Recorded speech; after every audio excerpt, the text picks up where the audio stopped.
Webcam microphone up close. Webcam microphone up close.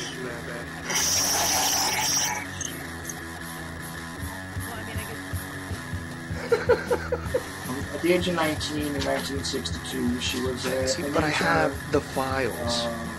I read this stuff at the National Archives, and I read these other things. I said to myself, that guy, how can that be possible? Pistols and fondle slab of choice. I don't know when that was. It doesn't really matter. Internet, professional wrestlers, and not Jesse Ventura style. It doesn't matter where the information comes from as long as it's real. It's hard to get real information. Because seriously, they don't want you to have degrees to sources whenever I try to prove out. It's not. If you expect your government to tell you the truth, you're going to be sadly disappointed on another one of these things.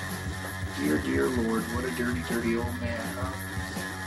Really? You can't be serious. Is this really how you want things to be? Come on.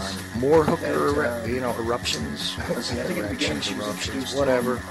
Like Dave Powers kind of... Really? Allegedly broadcast live from Pima Region 2.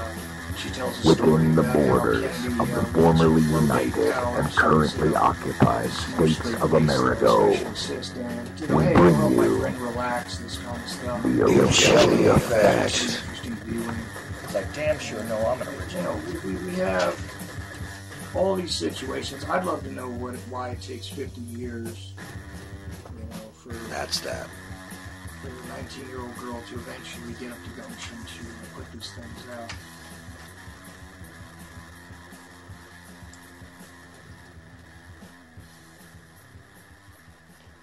And that is certainly that. It is a Thursday night or Thursday night, depending on who you're talking to, on UCY.TV radio. It is the 22nd day of January, and this is the Ochelli Effect. I am your host, Chuck Ochelli. Anyhow, in the second hour tonight, we will bring on Barry and Michael Prince, and we're going to have a varied sort of discussion about Michael's recent steps into the more awake side of the equation regarding the thought process and all that kind of stuff. But hey, let's take a little bit of time to focus on some of what the sleepwalkers out there are still quite hung up on. And of course, it is amazing to sort of stand back in awe and examine the importance that so many give to the words that come out of certain puppets' mouths. On Tuesday night, when I was going off air, I was looking at,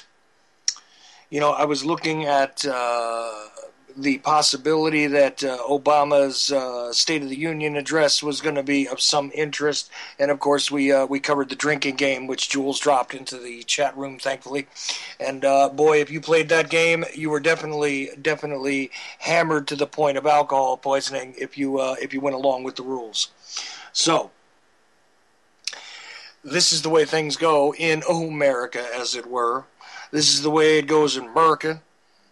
These are the statements that are made by so many people. But what I found kind of fascinating, because I did actually take the time, and I don't normally do this, but I did take the time to watch it once, just to sit there in awe at the stupidity over this, keep you well distracted game on the stage, as it were. Of course, the right wing and the left wing have to propagate the idea that they are constantly embattled with one another philosophically, morally, politically, on the social stage, as it were, for all of you to consume. And we all know that this is more just more part of the same game, new pieces having been drafted onto the Monopoly board, as it were, or onto the grand chessboard, the false pieces with the false names, the false histories, just like Lord Cousin Barry, who, isn't who he appears to be. But then again, what politician does? I was kind of amazed, though, at the sort of fervor with which the mainstream and the alternative decided to cover the responses, the multitude of responses, that is, that came from the supposed GOP side of the coin, as it were. And of course, we're confronted with this lady from the Midwest who gave a decent performance, although she's not quite the polished actor that Mr. Sotoro is. Of course, she's not exactly the poster child for the Republican Party that they would like.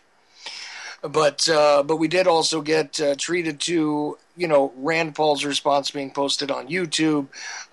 Ted Cruz tried to do a thing there.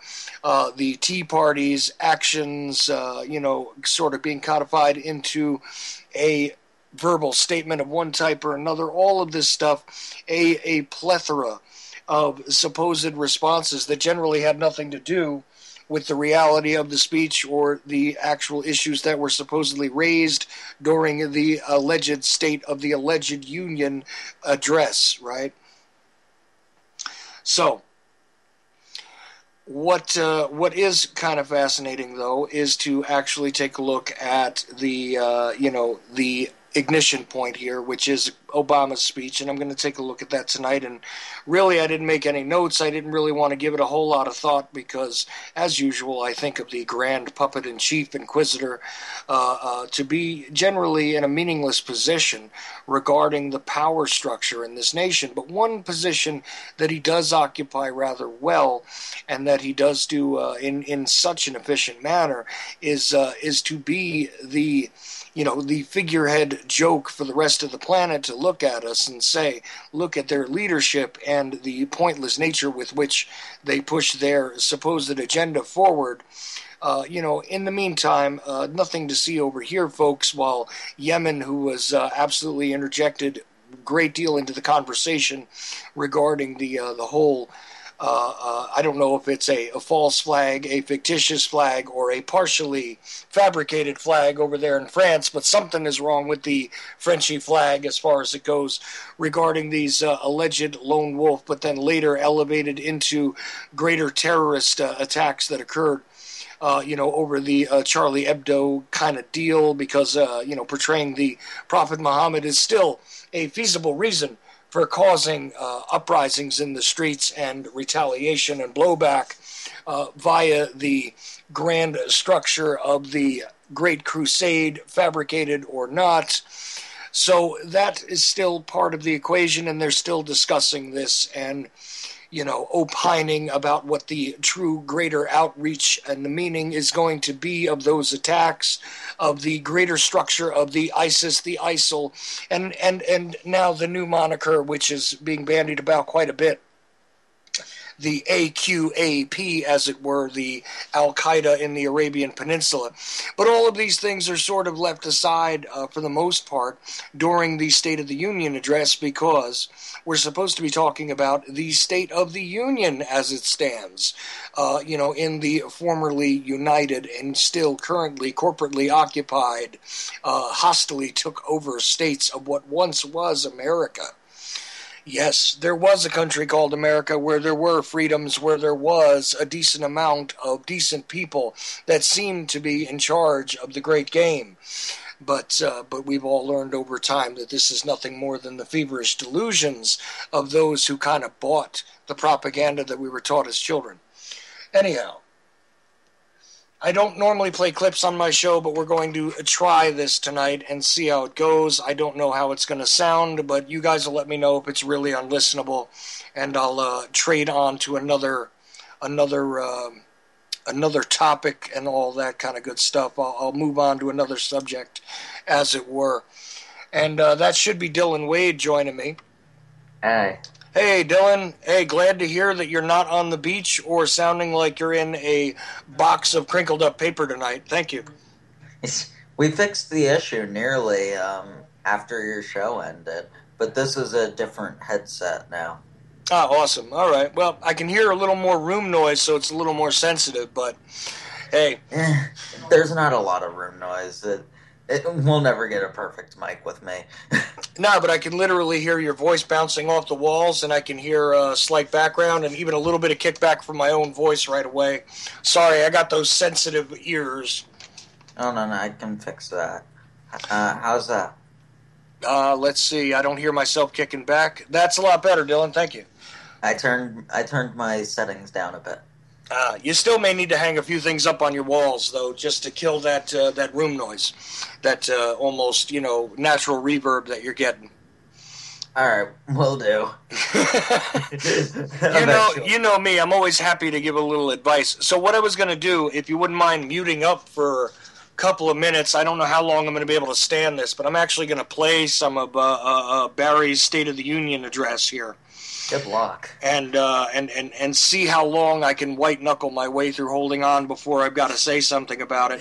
I watched it live. Did you watch it live? 15 minutes. All right. Well, you know, that was about at which the point of my tolerance was really, really running thin. You know, and what I found a whole lot more entertaining, really, outside of the disgusting, you know, disconnected nature with which this guy is supposedly addressing the American public and the Congress, what I found a whole lot more disheartening was, you know, well, this time somebody must have told Joe Biden to stop making those faces behind Barry. That's for sure. No, he still did it. But no, he didn't. He did not do it nearly as bad as he had in previous State of the Union addresses. I also noted that the guy sitting next to him, say over Obama's other shoulder, whose name I shall not mention, seemed to have a rather less than realistic flesh tone to him. And I noticed in his recent appearances, is it orange? It's kind of orangey, and it's not just the TV I was looking at. I've looked at it on a couple of different devices, and there is something, you know, kind of creepy and less than human about his skin tone, at least. He's either got some kind of weird disease or he's an alien. Well, you know, and that's the thing. When people used to approach me about the whole alien agenda, I used to really scoff at it. But the more I look at certain members of Congress, I may have to readdress and redress my own discernment regarding this issue, you know? Oh, I think after seeing his skin tone, yeah, I can understand why. I mean, it's legitimately orange. Well, him and that guy Powers they got on CNN, I mean, I don't know what's up with the shape of his skull, but I've never seen anything like that before. Oh, look, before I start playing Barry's great statement, it looks like we have a phone caller. So let's see what we have here. 727, you're on the air. Yes, I am on the air. This is Alan. Oh, hey, how you doing, man? I'm doing good. Hey, look, we're live, and I was just about to get into Obama's speech, but hey, what do you got to say, sir? Well, why is like the UCY channel so far behind? I mean, I'm listening to it, and like you're like minutes behind. I can't hear anything. You weren't hearing my broadcast just now before you called in? Oh no, you just came on the air. I'm listening to it right now. Whoa, yep. Okay, that's really awesome. About 20 seconds behind. Well, what you might want to do is refresh the page you're on, because sometimes if the browser gets stuck at a certain time, like you could be listening to a half hour ago on the air, but it's still, you know, in real time on your browser. So just refresh the page and it'll probably catch you up. You should only be like maybe a minute behind what I'm saying right now. Cancel and mute everything on my computer. Just talk on the phone for a minute. Well, Chuck, it's good talking to you again. Hey, it's always good to talk to you, man. You sound... I'm not perfect. You're not what? I'm not perfect. Yeah, well, who the hell is? I'm not even remotely approaching perfect in any aspect of my life, sir. So I'll tell you what, you show me a perfect person and I want to study them because I've never seen one before. I haven't ever seen a perfect person in my life either. Oh, there you go. So, did you happen to catch the State of the Union address before we started addressing this tonight? No, I never did get to watch it yet. I could have, but I didn't. Well, they got it up on YouTube and everything. You didn't miss anything big. No, you missed nothing. Whole lot of responses to his supposed statements, and the alleged responses to the alleged statements that allegedly mean something. And I'm getting tired of using the word alleged, but go ahead. That somebody else wrote for him? Oh, well, no doubt it's a script. I mean, but there weren't enough scripts to go around because some of the stupidity that we saw afterwards, I definitely don't want to blame on a scriptwriter. I mean, Do you know who wrote that? Do you know who wrote the script? Do you know who wrote that for him? that particular script on Tuesday night? No, sir, I don't. Do you? No. I'd like to know, though. Or no, there were probably several people involved, though. No, Oh, yeah. I don't. Several I advanced honestly, writers and whatnot. I don't think multiple writers can be responsible for that stupidity. No, there are multiple writers that write had these to, things. That had to have come from one guy. No multiple writers would not come up with something that stupid. Well, Dylan, I'll take issue with you because somebody forced me to watch an episode of Brooklyn Nine-Nine or something like that. It's called, and it takes a team of monkeys to operate that keyboard to write that show, and I concede. there you go. I mean, there's a bad sitcom, just like Barry's a bad Muppet Show. He really does remind me of a Sesame Street puppet, like on a bad TV. Sorry, go ahead, Alan. What were you saying? I believe there were probably up to at least 10 to 15 writers altogether that wrote whatever that man said. It's a possibility. It's a possibility. I mean, every president has a speechwriter per se. They always have somebody who helps them out. Even John Kennedy, who's a guy that I value historically, had Ted Sorensen writing a lot of his great material. But generally speaking, these guys have one or two people that consult with them about their speeches. Yes. But usually they have some input about it. It's not like, oh, gee, this is the lines I got to learn. But with our grand teleprompter reader in chief there, I really do believe that he has no input on the script. Might I add, he's also very good at reading one. Oh yeah, no, he's much better at that than the supposedly official response from the Republicans. From that, I watched that. That was cringeworthy. Well, no, I didn't think it was that bad. I thought it was relatively okay. What gets cringeworthy is that there was an avalanche of responses from everybody from Rand Paul and Ted Cruz. I mean, I was surprised Governor Krispy Kreme didn't get in on the act, Give him time. Give him time. He's got to get to the recording booth. No, look, that window of opportunity has passed. If he was going to run his mouth about this, it's already over, He still hasn't gotten there. Then he won't. It's not strategically, viable. It was a joke that I was trying to make. It's okay. I get it. He's big enough that they bring the recording booth to him anyway. Look, we could make the typical jokes. Well, his ass has its own zip code. I mean, we could go through all these things if we wanted to, but let's. We're a bit better than that. Not much. Well, speak for yourself. You taught me my sense of humor, so you're responsible for this. Oh, that's not good. Don't now. Let's not go there because that'll sound too strange. And who wants to follow me after all, right? Alan, I'm not a very funny guy, am I? We might have lost Alan. The phone's still there on Skype. Yeah, he might have muted up or something, though.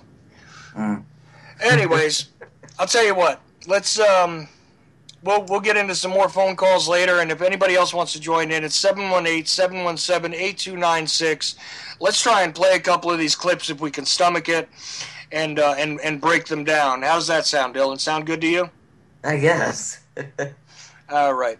So let's just move right along and see how this goes. And again, I don't know how it's going to sound quality-wise. Do me a favor and just mute up for a minute, and we shall see. We shall see what we shall see, I guess. All right.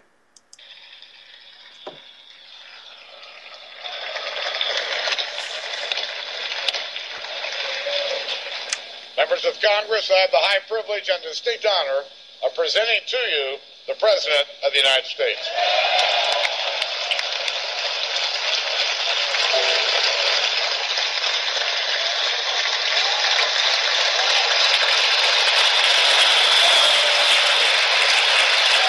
Thank you. you so much. Please. Mr. Speaker, Mr. Vice President, members of Congress, my fellow Americans. We are 15 years into this new century. 15 years that dawned with terror touching our shores, that unfolded with a new generation fighting two long and costly wars, that saw a vicious recession spread across our nation and the world. It has been and still is a hard time for many. But tonight, we turn the page. Tonight, after a breakthrough year for America, our economy is growing and creating jobs at the fastest pace since 1999. All right, let's start there. That was awesome. Okay, sound quality wise, that should have been okay, I think. But let's begin there, right? We're now growing at the fastest pace since 1999. Mm-hmm. I think Alan is trying to rejoin us. Alan, you rejoining us? Yeah. What happened? I got disconnected for some reason. I was asking you a question. You weren't answering me, so I don't know what happened. No, seriously, I walked outside to have a cigarette, and I heard a small explosion, and all of a sudden my phone went off. I swear to God, I'm not lying. An explosion? No, it sounded like a small bang, and all of a sudden everything went off. I am without an explanation for you, sir. I don't know. I don't know what happened there. It shut me the fuck off for a minute. I don't know. Fucking, I walked outside to have a cigarette, and fucking all of a sudden, a small, like, boom noise happened, and then my phone disconnected. I'm clueless here. I don't know. I was just starting to play the State of the Union address, and we were getting ready to talk about it. I don't want to hear the State of the Union address. Okay. Well, you know what? How about this? What do you want to hear? I want to hear about shit that's happening right now that's affecting us. Well, this is something that's affecting us. We're talking about the political landscape and the incoming Congress. I don't want to hear that. I don't want to hear that. Okay, so what do you want to hear about that's affecting us? You know what is happening. I know a lot of things that are happening. It's all over the place. Talk about that. All right. Well, let's be specific, brother. What do you want to hear about? Why are we dying?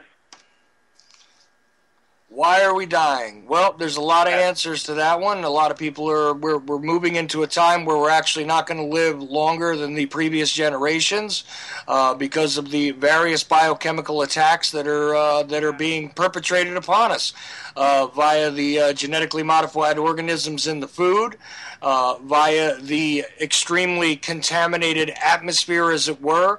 The increase in the use of all sorts of, the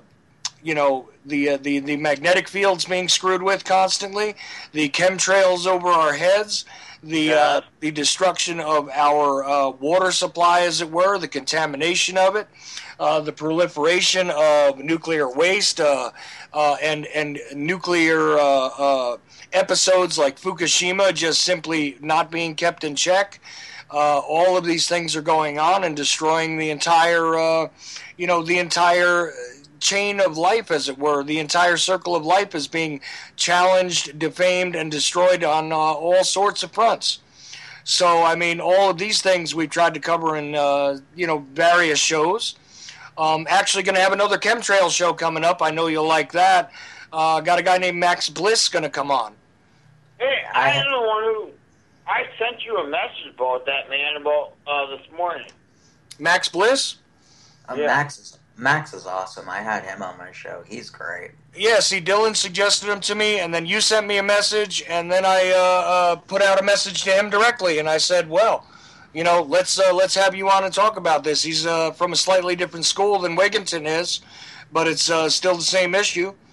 And you were on your other past show. You wanted to get involved with the Federal Reserve and stuff, and how it got created. Though, is that true? Yeah, that's a show that I'm trying to. Show on the Federal Reserve. Well, that's a show that I'm trying to put together. Actually, I'm trying to get a really special guest to come on and talk to me about that.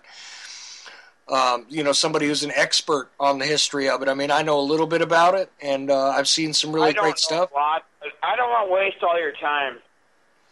No problem, man. You're not wasting my time. I always take the time to hear, feedback from anybody about the show. I always want to try and improve it and get more of the good information that people want to hear out there, and a whole lot of stuff that they don't want to hear too. So, believe it or not, chemtrails are actually everything is connected. Chemtrails are connected to the Federal Reserve. The Federal Reserve Bank, because when you control the weather, it's a money control system also. Well, yeah. So it's all connected. And that's interconnected with big pharmaceuticals, which I'm going to do a special on. It's all connected together. Next Tuesday, we're going to talk about how, Big Pharma has killed more people than all of the wars in modern history. Can I be on for that? They've tried me 3 Yeah, you can talk. They've tried me 3 times. I'd be glad to come on that one. Well, which one? The one about Big Pharma. Oh, absolutely, man. You're always welcome to come on and discuss this stuff. Yeah, no, big pharmaceutical companies and the larger corporate interests, which are all, basically the blood of the corporation is the monetary system. So to me, it all really comes down back again to the monetary system and those who control it. This is the greatest, most obvious mechanism by which they enforce their agenda on us. My brother. But yeah, my power did go off for like half a second. Weird, man. I don't know. I don't know what to tell you. I mean, I know about where you're located. I won't tell the listeners, but I know approximately where you're located, and I don't know of any big event going on over there, but who knows, man? Could just be a regular outage. Well, I had some weird stuff go on here a few times. I actually had a guest that I was trying to bring on this show to talk about certain issues connected to the false or possibly false flag events in France. And I wanted to talk about the intelligence community and what the buzz is in the intelligence community. And twice I tried to make a connection with them, and we got some electronic interference. Now, I'm not saying that it's NSA driven, but somebody was trying to keep me out of contact with certain people.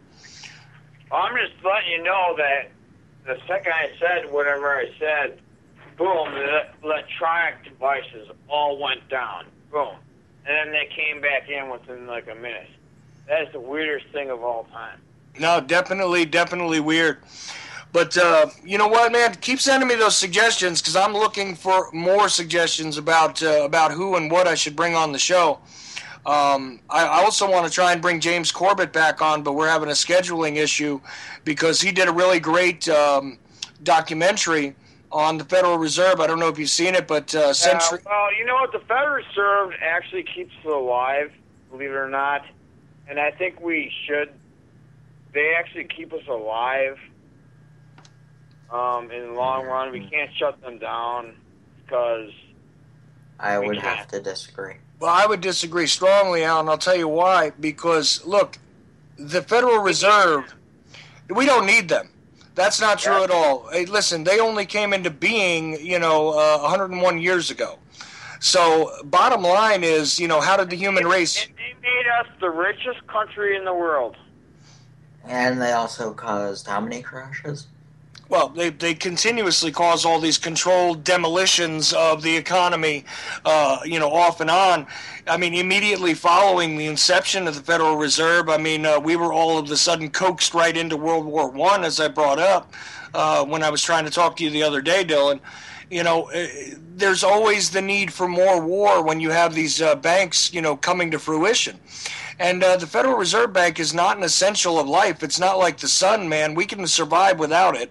There were various other banks that came into being in this country. This country's history is not even entirely dependent upon the centralized monetary system, which, again, is a private corporation, which has nothing to do with the United States. It's not federal. It's not United States. It's definitely has no reserves anyway. So it's a contradiction in terms in its own being.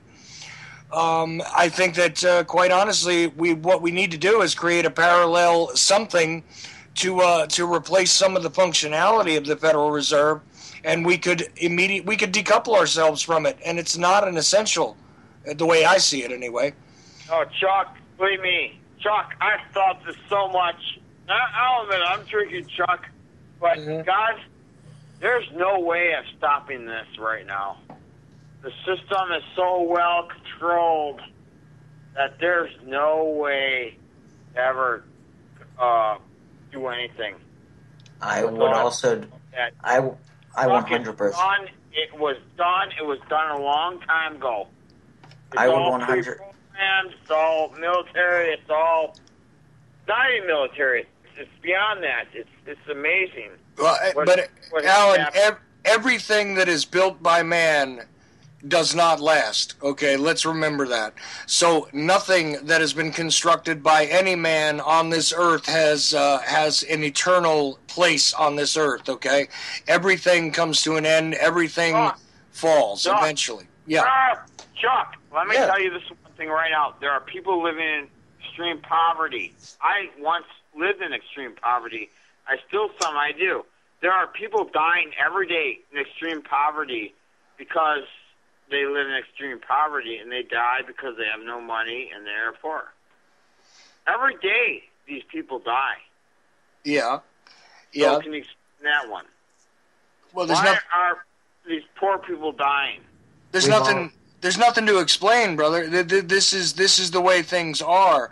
It is not. It's not poverty that's killing people. It's people's inability to take care of themselves, which has nothing to do with the monetary system. When you get all the way down to it, there's plenty of people dying across this planet for various reasons, and it's not because they can't get their hands on the vaccines, which are poisons, and it's not because they're too ignorant to take care of themselves. It's because their resources have been stolen from them.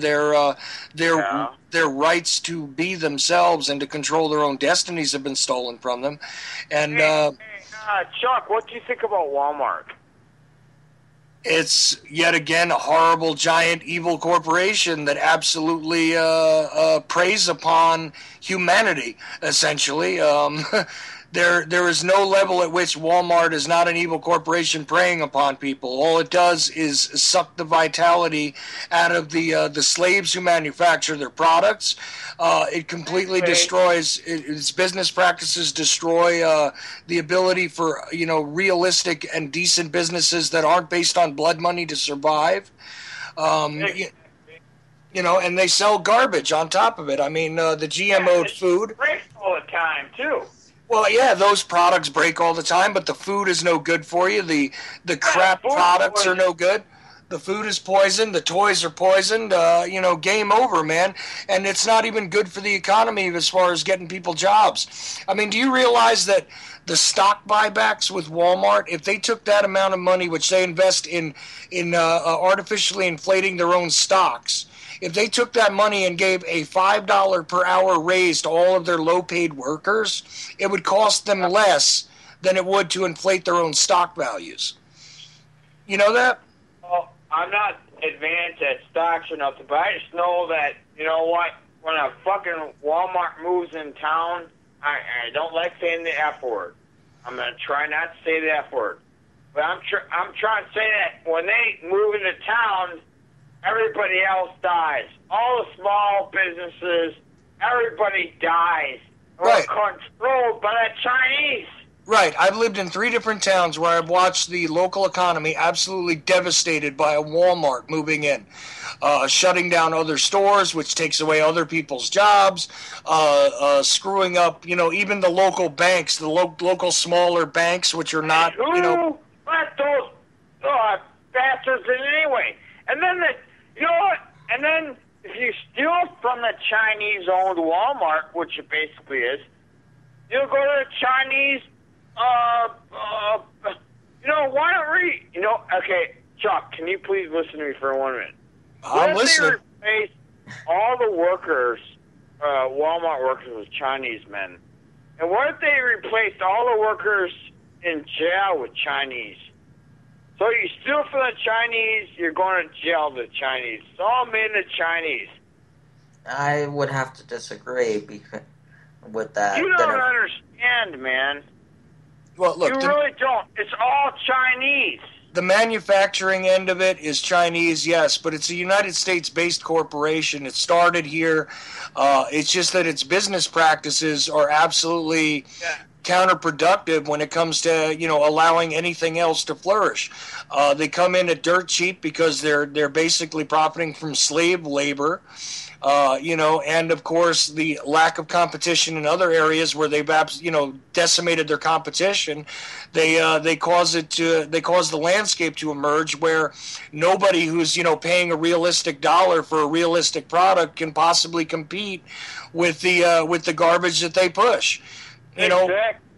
Where else are you going to be able to get an entire outfit on your back for $10? Well, you can't because it's not a realistic cost. I mean, the stuff itself, the raw products cost more than that to produce in this country just by growing them in the ground, But you notice there isn't a large hemp clothing product line at Walmart, is there?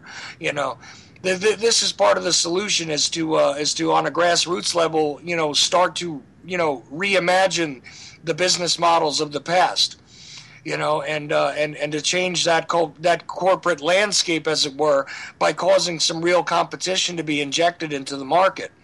But while people are kind of, stuck at a level where they're not earning enough money to be able to afford much else besides what they can, get at the Wally Mart on sale, you almost can't blame the consumer.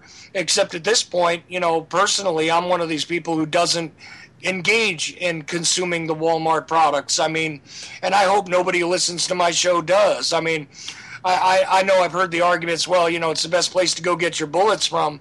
But the more you prop up businesses like that is the more you're going to encourage this really unfair, imbalanced system. So vote with your money. Vote with your money. Chuck, there's another side to that. Yes, you shouldn't do that. You shouldn't prop them up. But at the same time, you said it yourself, they suffocate their competition.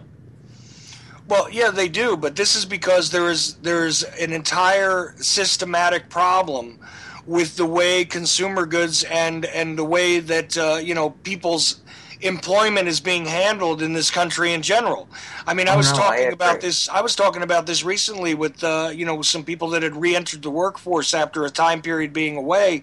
They don't realize that in the past 15 years or so, the culture of employment has even changed. There is no longer the appreciation of the employed. There is no longer the idea of job security is laughable. The idea of reasonable work conditions, this is all on the decline. And and it puts us in a position as the general public. It puts us in a position of almost begging for a place to sell our labor, as it were. The whole system is unjust from inception. It just has become more abusive in recent years than I think we possibly imagined as Americans. And this is why I think it's important to go over this State of the Union address and to look at what it is that the political controllers are saying, because you can see exactly how disconnected from real life they are by looking at this stuff. He's saying that we're coming out of a recession. I'd like to know where that is. I don't know anybody who's doing better now than they were previous to 2008 and even previous to 2005. Financially, you're being suffocated as an individual. And this is the general landscape. This isn't one corporation or one area of the country. It is all over. Yeah, I do think we should go over it a little bit. I think it's definitely worth looking at. Yeah, I mean, I'm not saying we're going to be able to go through the whole thing. Definitely looking at. We're dying right now. There are people dying right now. Dying. Yeah. Yeah. Starvation and stuff. There are people dying. Well, I right. don't know what life you live in, but we're gonna die. Listen, if we man. don't get to survive. I am not somebody who's disconnected from struggle or difficulties in life or from poverty. I totally understand that. I mean, I have lived in poverty my whole life. Well, you know, My dad was a severe alcoholic. Well, you're talking to somebody who hasn't done a whole lot better, and in recent years, I've done even worse. I mean, I barely keep myself able to do this show on a weekly basis because I can barely afford my internet connection. And believe it or not, you know, week to week, there is a different struggle regarding the food in my house, too. I mean, I'm not somebody who's doing well, and I don't get paid to do this, you know. Believe me, I understand it, but there are so many different issues and so many different aspects to what's wrong with the world, man. I could broadcast 24 hours a day and never cover it all, you know? We're stuck. You know, we're fucking suffering and we're dying because we're poor and we're all slaves and we're all going to die soon. Well, right, and that's why you shouldn't sit there and say that it's essential to have some of the shackles on you, because the Federal Reserve and the monetary system in general is nothing more than a really technologically advanced way of controlling the slaves, man. You know, there's no longer a plantation. We're all free-range slaves at this point because we're all slaves to the monetary system. You know, and that's got nothing to do with race or with culture or anything else. It's us against the very few that have their hands on the puppet strings, man. I'm just gonna get drunk tonight, okay? Well, I wish I could even. I'll listen in to the rest of your radio show. Well, I appreciate it, brother. I thank you for listening. I thank you for calling, and I really wish I was getting drunk with you. Because I could use some drinks, but I can't afford it right now. So, so count your blessing that you can afford to get drunk, my man, because I can't. And listen, I really appreciate your suggestions, your calling in, and everything you had to say. All right? Yeah. Don't sound down, brother. What's that? And peace out, the other brother that called in. I forgot your name. That's Dylan. Oh, Dylan. Yeah. God bless you, Dylan, and God bless everybody. All right. Well, you know what? May the gods bless you as well, sir. I do appreciate you, and much love, and be careful. Get yourself drunk and have a good time, will you? Yeah. Hey, will you Skype me after the show? After I eat and everything, hit me up. Let me see if I'm going to be able to get back to the computer. Okay. All right, so if I got a minute, I'll do that. All right. Why can't we do these things on Skype anytime soon? Shows. That's what I'm doing right now. Yeah, we're both on Skype. Yeah. What? You're on the air, man. All right, can I call in on Skype too? Yeah, sure. You can call in on Skype. I always say that on my stuff. You can call in via Skype or through the phone line. And I can see you on TV or something? No, you would just be on Skype. That's all. Well, I don't want to talk. I want to be on video. Well, I don't do it. Only podcast. Yeah, I don't do a TV show yet. Oh. Who knows? Maybe next year. All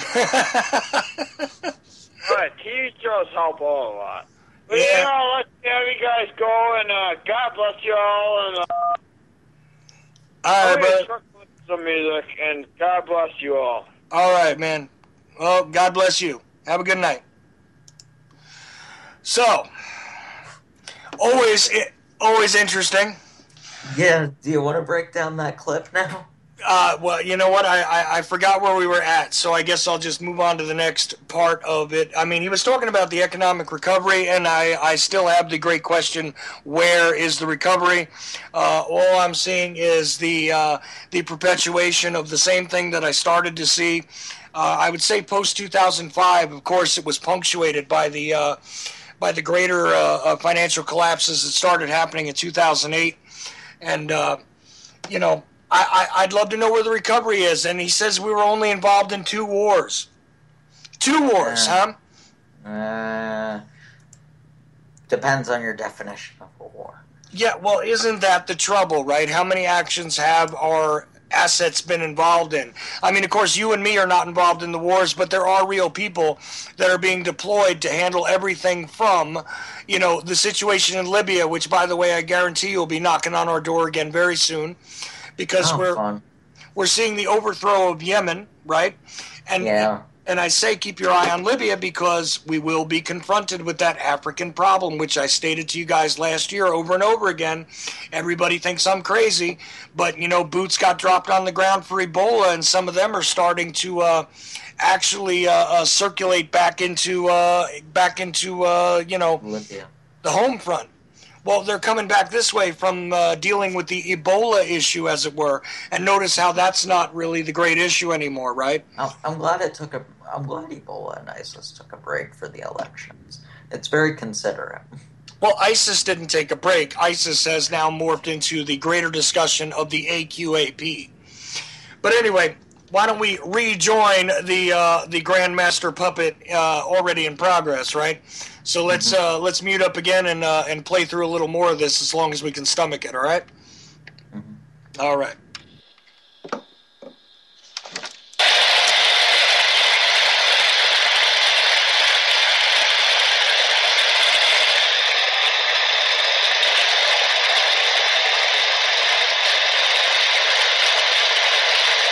I didn't realize how much pregnant applause there was there. But okay. No, I didn't either. Okay, let's continue on.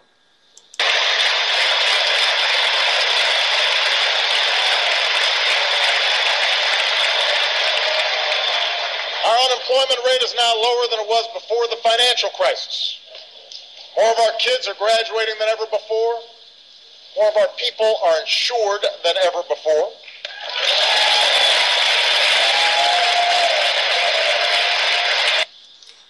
Oh, less employment now than was before the alleged financial crisis that he says was punctuated.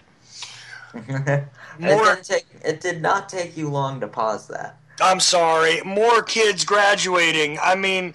Hey, just because they're graduating doesn't mean they're smart enough.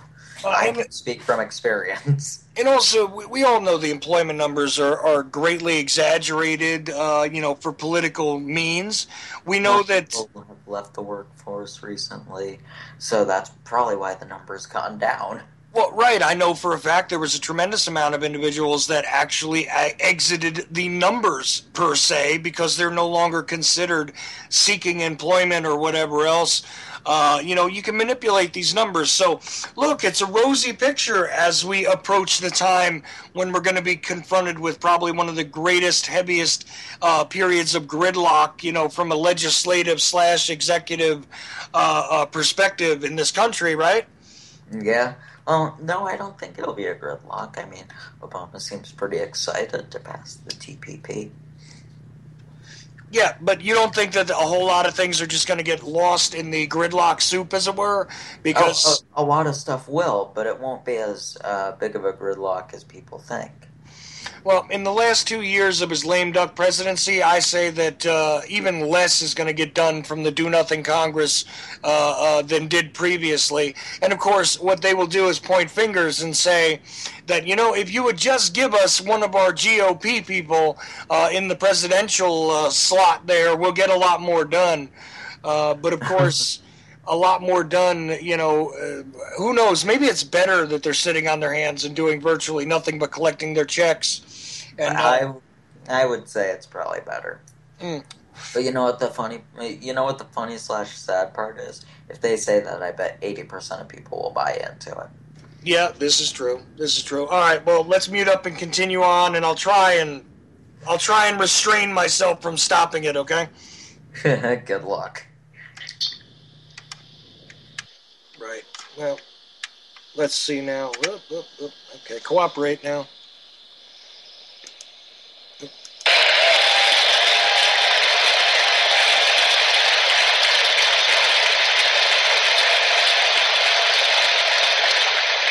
we are as free from the grip of foreign oil as we've been in almost 30 years.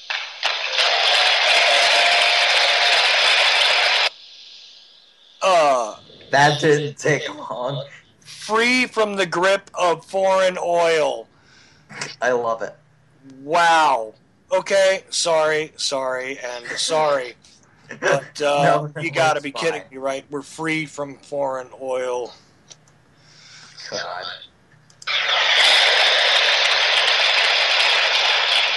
Tonight, for the first time since 9/11, our combat mission in Afghanistan is over.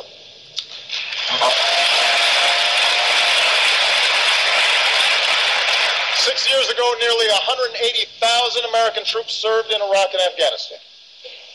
Today, fewer than 15,000 remain. And we salute the courage and sacrifice of every man and woman in this 9/11 generation who has served to keep us safe. We are humbled and grateful for your service.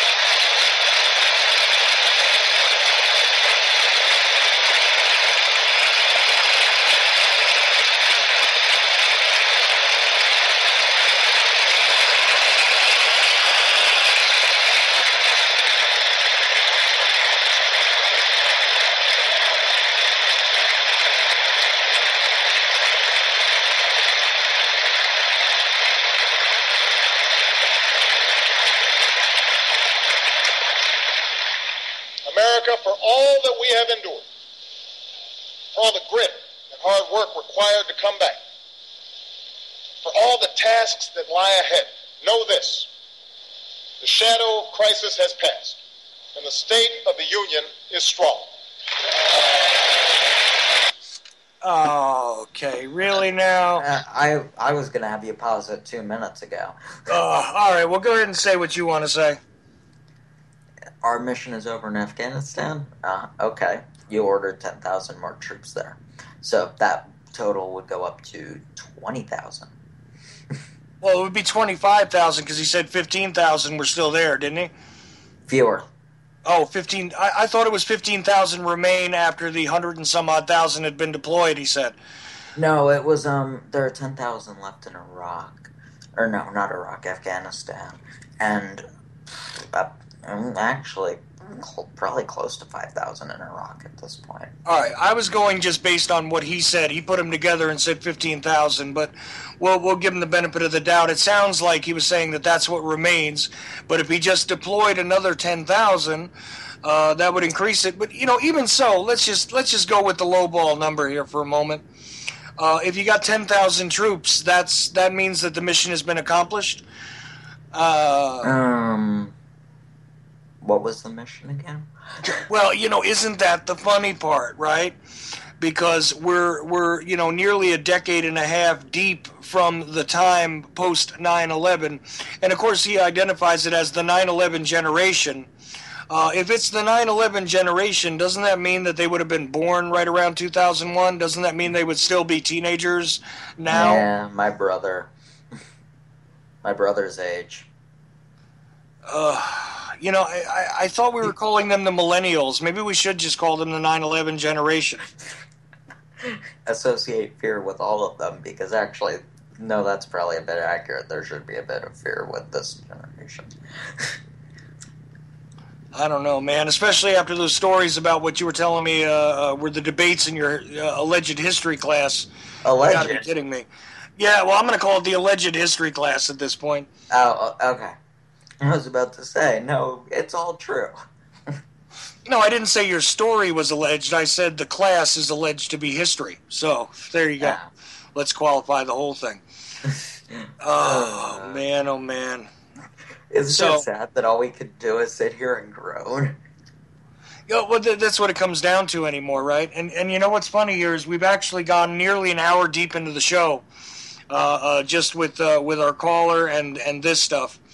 Let's try and get to a little bit more of it before Barry and Michael come on, and maybe we can feel a slight bit better about the world around us. I don't know. I hope so. All right, I hope so, because I've got nothing. Yeah, let's try and mute up here and see where this goes from here, as they say, right? All right. Come on, cooperate, equipment. Here we go.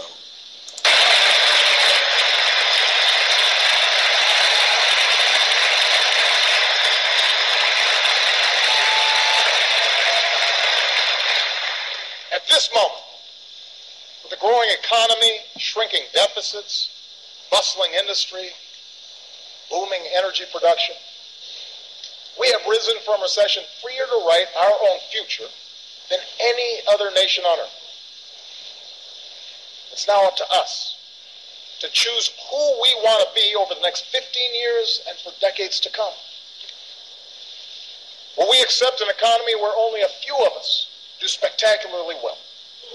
Or will we commit ourselves to an economy that generates rising incomes and chances for everyone who makes the effort? Well, there I have to give him the valid question of the evening. Because will we choose to have an economy that only allows the very, very few up top to benefit, or will we continue on with a future that actually allows for the opportunity of the greater majority of the public, right? And it's a very valid question. One of the few good points he's made in the whole thing. Well, right. Of course, we're not even going to get into the fact that that he sadly states that we have recovered and arisen from said recession. I argue with that point alone. Rising generally means that you're going up, so you would assume the quality of life has gone up. You would assume the the greater financial atmosphere, as it were, has improved. You would assume that there has been improvement. And I just don't see it. I mean, I know Alan seems to think that that I must be not living in the real world where people are struggling, but I'm one of those people. I'm not doing well. This is not a show that's generating lots of money like some people's shows. This is not a show, where the host is somebody who's not worried about where his next meals are coming from. I'm not living in the ivory towers of old. I'm living down here with everybody else. Believe it. And I argue, where is the recovery? Where is the loosing from the recession? Where is the recession in general? I mean, all I've seen is the continuous decline of our quality of life in this country. And I realize that there are people that are suffering a great deal more in other places, but there is absolutely no logical reason why we should be in the condition we're in, well, except the fact that we have spent a great deal of our resources engaging ourselves in all of these foreign conflicts. We have greatly fed the greater military-industrial complex. We're keeping the pharmaceutical industrial complex well fed and healed, as it were. And all of these guys don't seem to be suffering. Oh, that's because they're, I guess, the chosen. The government chose them to progress. Well, the selected officials are going to be comfortable, and I wonder if in those stats regarding how many more people have gotten themselves health care or health insurance, the greater insured people, I wonder if they're counting all those new congressmen who have now come in and gotten themselves, wonderful health care plans that look nothing like the alleged affordable, alleged health, alleged care plan that he put forward. I wonder. Allegedly. Thank you. No problem. but this is the State of the Union. We have a disconnected oligarchy, running the rest of us into the ground while they raise the greater flag of their corporate profits, of their progress. Go ahead. Until you solve the greater issue, though, that's never going to be fixed. It's sad, but true. Right. I guess we will continue on with the Grandmaster Puppet in Chief a little bit here. So let's mute up and do that, and see if I don't get aggravated enough to pause it once more.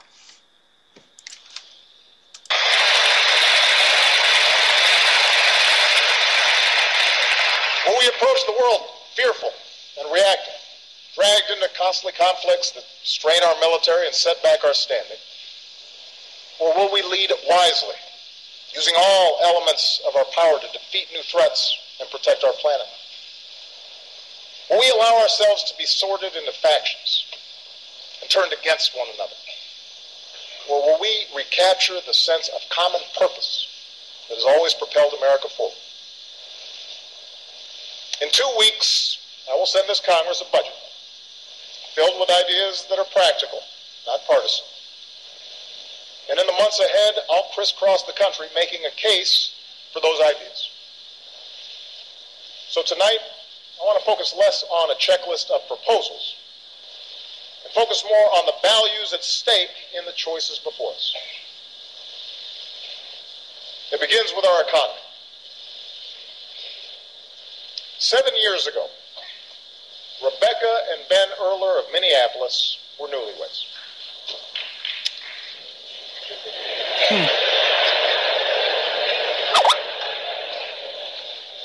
She waited tables, he worked construction. Their first child, Jack, was on the way. They were young and in love in America. And it doesn't get much better than that. If only we had known, Rebecca wrote to me last spring, what was about to happen to the housing and construction market. As the crisis worsened, Ben's business dried up, so he took what jobs he could find, even if they kept him on the road for long stretches of time.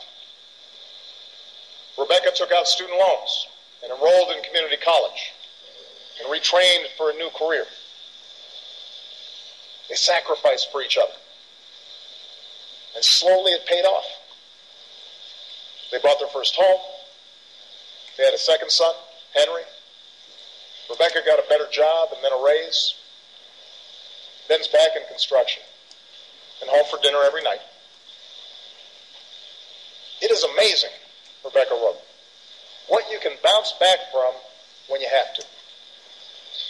We are a strong, tight-knit family who has made it through some very, very hard times. We are a strong, tight-knit family who has made it through some very, very hard times. America, Rebecca and Ben's story is our story. They represent the millions who've worked hard and scrimped and sacrificed and retooled. You are the reason that I ran for this office. You are the people I was thinking of 6 years ago today, in the darkest months of the crisis, when I stood on the steps of this Capitol and promised we would rebuild our economy on a new foundation. And it has been your resilience, your effort, that has made it possible for our country to emerge stronger. We believed we could reverse the tide of outsourcing and draw new jobs to our shores. And over the past 5 years, our businesses have created more than 11 million new jobs. Okay. I knew you were about to pause there. Yeah. Is anybody buying the idea that, because look, this is the obligatory thing where they always bring in some allegedly everyday citizen to point out as an example somebody who's achieved something great or faced some sort of adversity, and say, look, this person has done well. They pulled themselves up, by their bootstraps, as it were, right? Which is a fallacy in and of itself if you take a look at the origin of that particular phrase. But anyway, those who look, here's a good example. And of course, the woman that he's talking about is sitting there, I think, seated between Biden's wife and Michelle, Obama. But there she is seated there, and I kept wondering where the husband was actually. This is a guy who, lost a lot of his economic viability, as it were, because he was part of the construction industry. This is a secondary concern because so many people out there are suffering because they're not doing the jobs that they're qualified for. They're not being paid properly. And like I said before, this culture of indifference regarding the company, versus the individual has been very much encouraged over time. If you think for a moment that, when he was being told that he was going to be packaged as a Madison Avenue product and sold to the American public as an alleged leader, that this guy was considering some poor schlub who was trying to work his way through construction, you're out of your mind. And, of course, this didn't occur 6 years ago. This occurred probably about 10 years ago when he was being told, you're a senator now, but pretty soon you're going to have the highest office that we can possibly offer to a sock puppet. So I don't know where to begin with the aggravation involved with that. I mean, what do you think? I'm just enjoying hearing you use allegedly once every 2 words. Sorry, I get stuck on a word every now and then and just have to beat it into the ground, Yeah, no problem. I'm one of those guys who used to ask when somebody would say, well, no sense in beating a dead horse. I would sometimes say, why not? And it shows. I believe it too. Yeah, well, and here's the thing: a lot of people don't seem to get the singular message. When you say something once, it goes over their heads. They miss the point. So repetition is often the only way that you can, enlighten the ignorant. So you're following the mainstream media policy? Oh, no. Just the general science of mind control, as it were. If you ever want to even engage in the battle a little bit, if you want to counteract the mind control that exists, you're going to have to use repetition, because otherwise the numb and dumb out there among us are not going to capture it. No, I have seen that repetition works. Oh, yeah, absolutely. It's MK Ultra, they called it psychic driving, but okay. So, you got any more comments, or should we continue on with this farce? I'm impressed you got through this much. Yeah, and, well, so am I, and we're only actually 8.5 minutes deep into the presentation, believe it or not. Yeah, but 8.5 minutes is a lot when you're listening to this guy. Yep, amen there. Okay, let's mute up and try and catch a little more, and very shortly Barry and Michael Prince will join us, so maybe they'll interrupt with something more stimulating and less aggravating. Hopefully. All right, let's see where we go from here. Okay.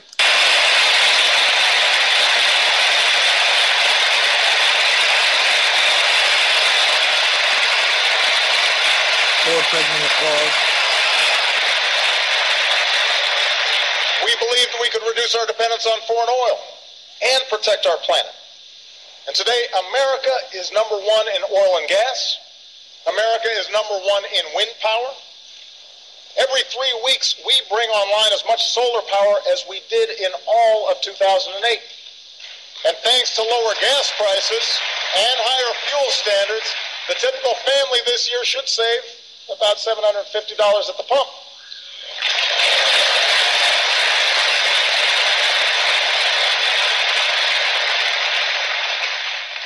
We believed we could prepare our kids for a more competitive world. And today, our younger students have earned the highest math and reading scores on record. Our high school graduation rate has hit an all-time high. More Americans finish college than ever before.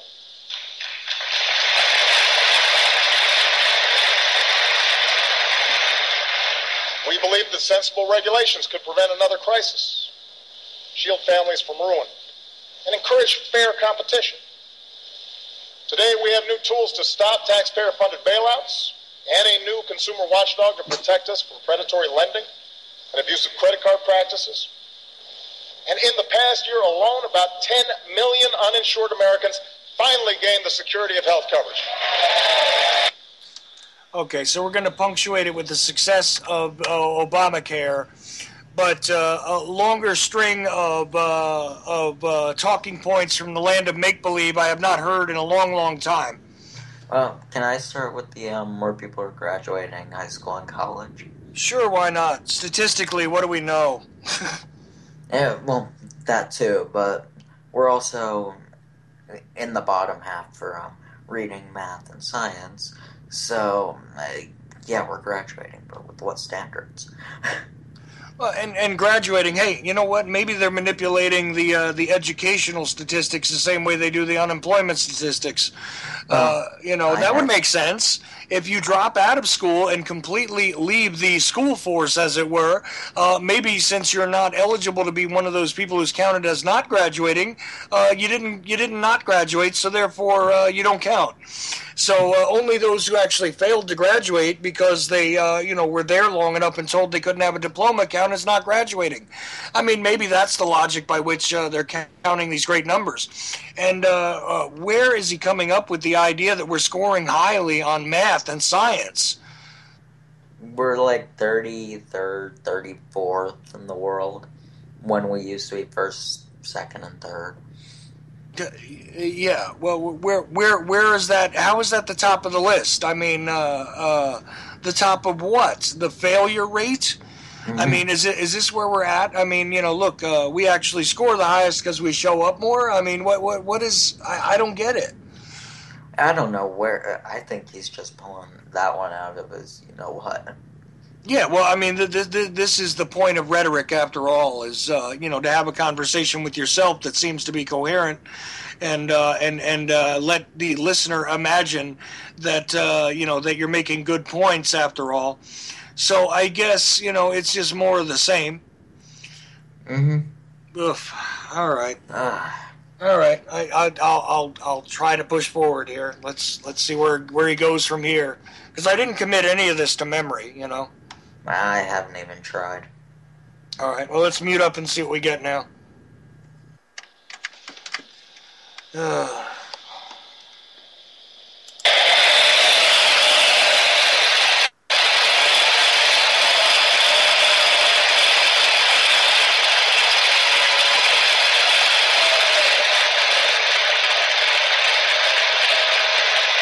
Pregnant applause for Yay America. At every step, we were told our goals were misguided or too ambitious, that we would crush jobs and explode deficits.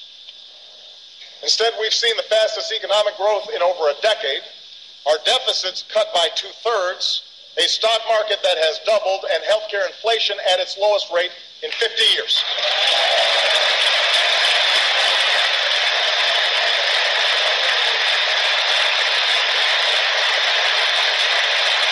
Quick jump in. Yeah, the stock market did go up, but everything else, go on.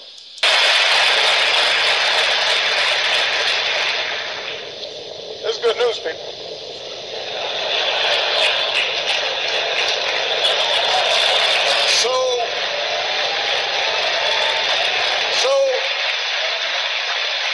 So the verdict is clear. Middle-class economics works. Expanding opportunity works. And these policies will continue to work as long as politics don't get in the way. We can't slow down businesses or put our economy at risk with government shutdowns or fiscal showdowns. We can't put the security of families at risk by taking away their health insurance or unraveling the new rules on Wall Street or refighting past battles on immigration when we've got to fix a broken system. And if a bill comes to my desk that tries to do any of these things, I will veto it. It will have earned my veto.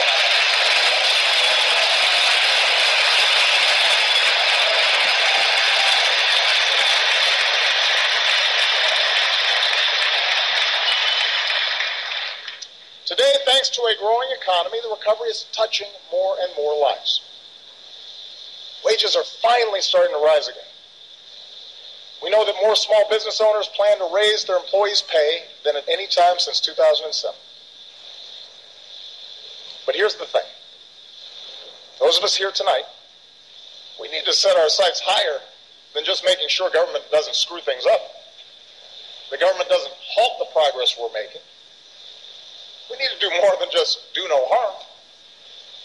Tonight, Together, let's do more to restore the link between hard work and growing opportunity for every American.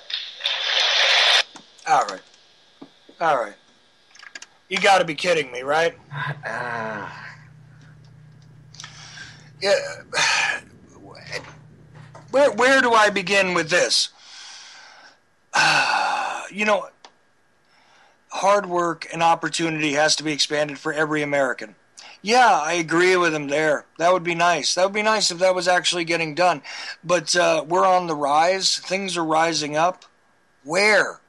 Where, I say again.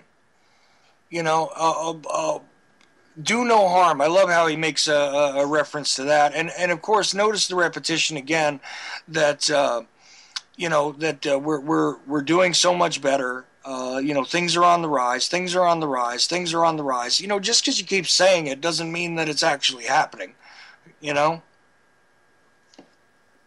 I don't know, Dylan. What do you think about all of what he was just saying here? You okay? Sorry, my dad was in the background. Well, you know, you have the reference, the sub-reference there to the Hippocratic Oath. You know, do no harm, which is, you know, wonderful because that's something that the greater medical establishment has decided to ignore. It's embrace of big pharma. They don't just ignore it; they actively attempt to ignore it. Oh, right. So it's actively being subverted. You have. Go ahead. Sorry. I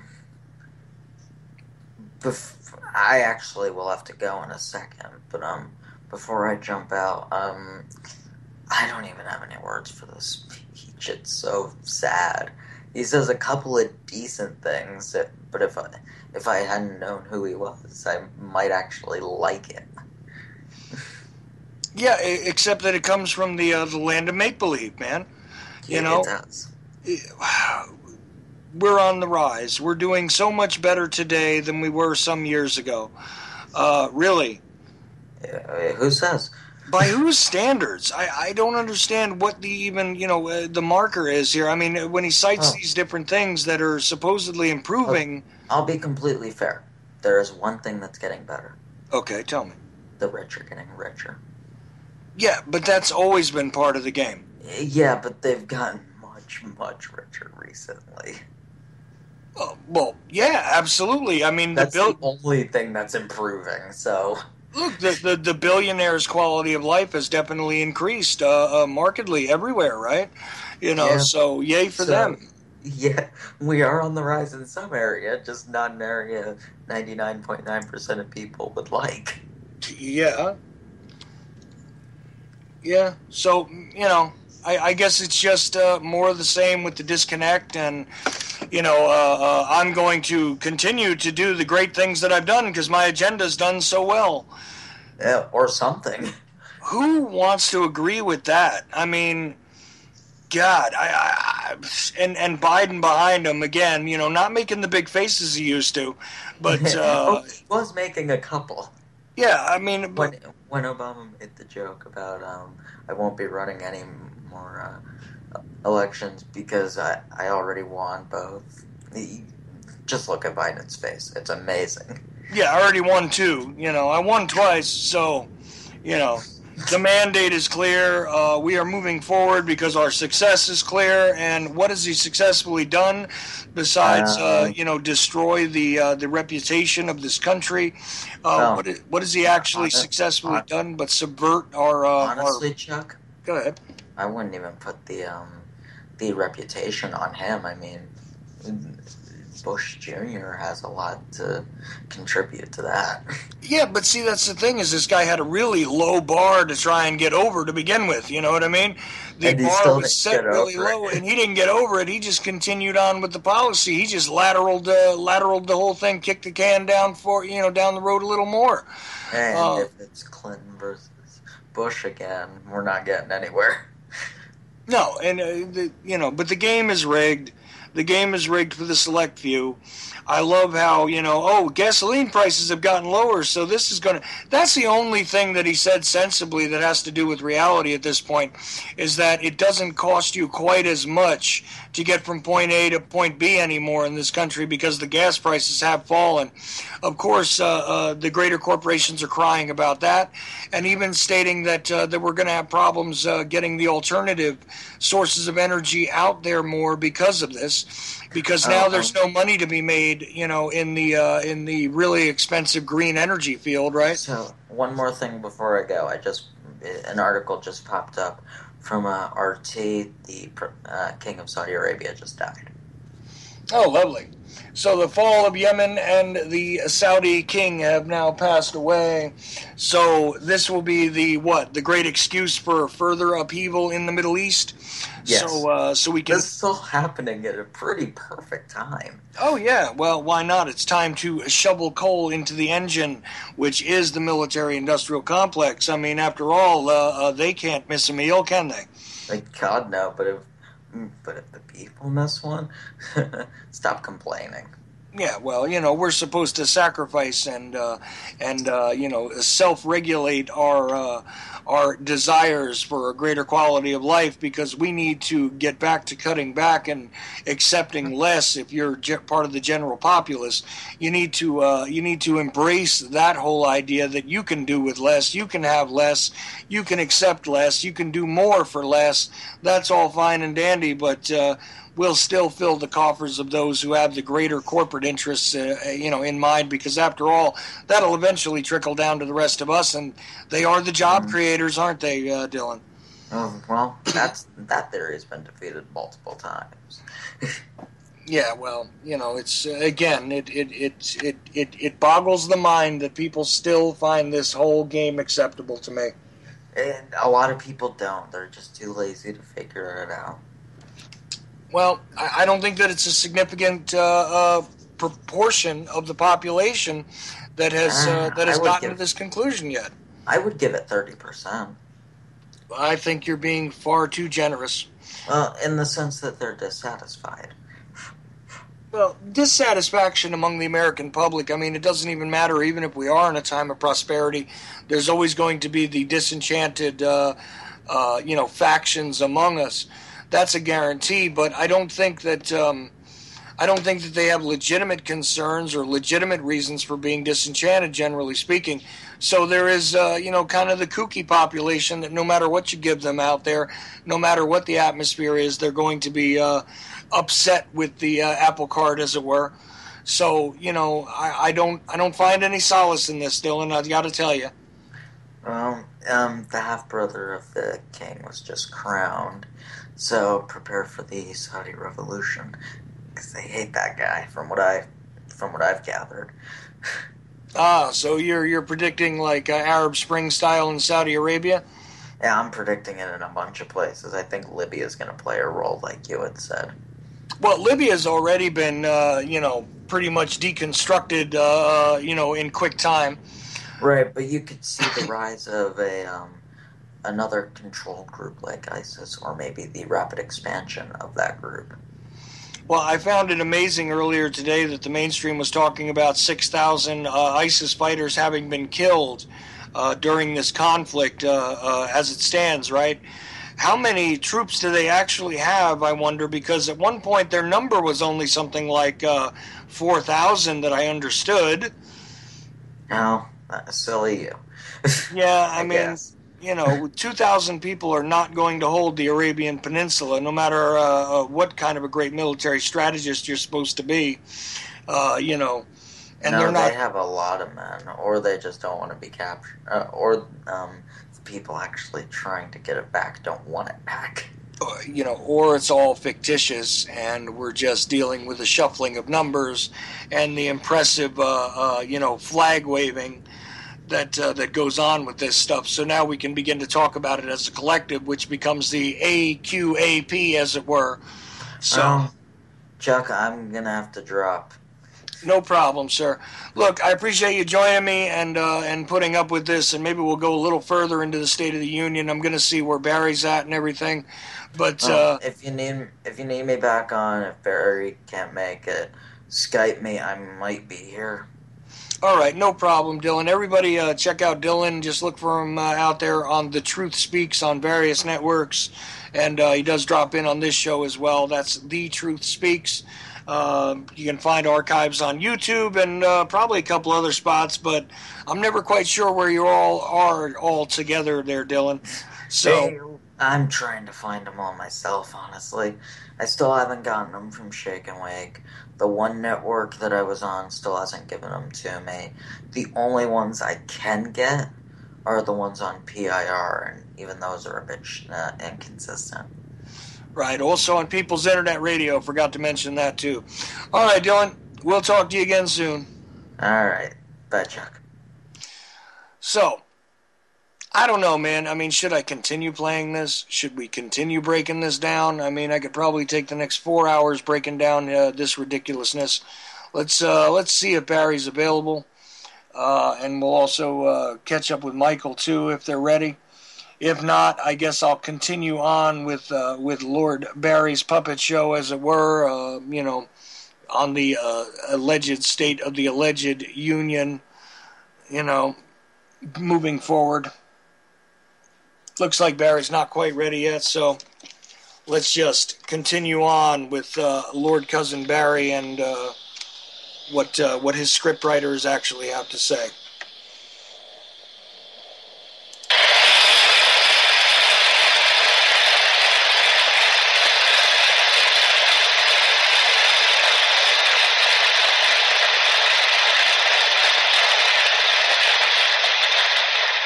Because families like Rebecca's still need our help.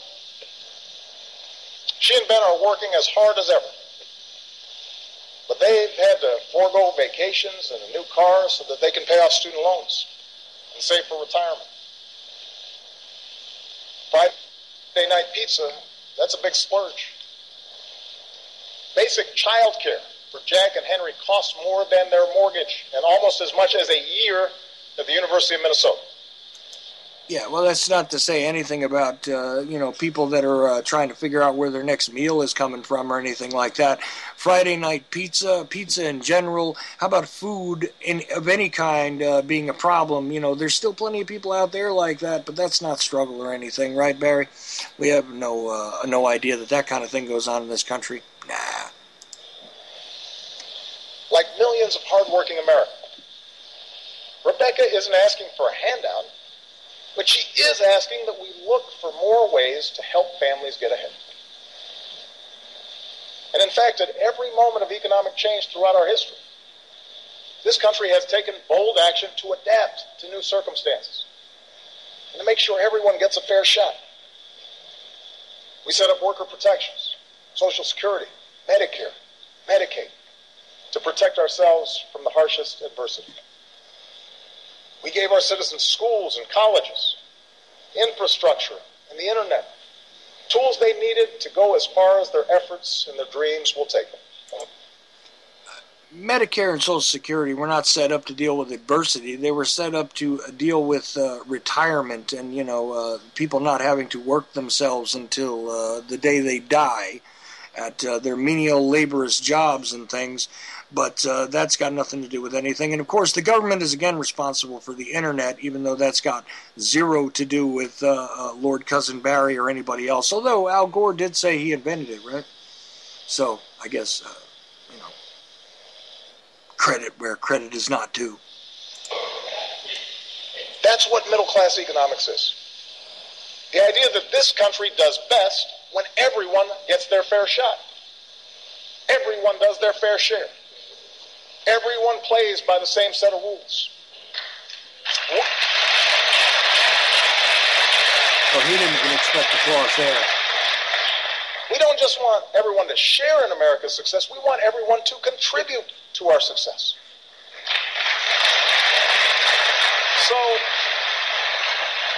So what does middle-class economics require in our time? First, Middle-class economics means helping working families feel more secure in a world of constant change. It means helping folks afford childcare, college, health care, a home, retirement. And my budget will address each of these issues, lowering the taxes of working families and putting thousands of dollars back into their pockets each year.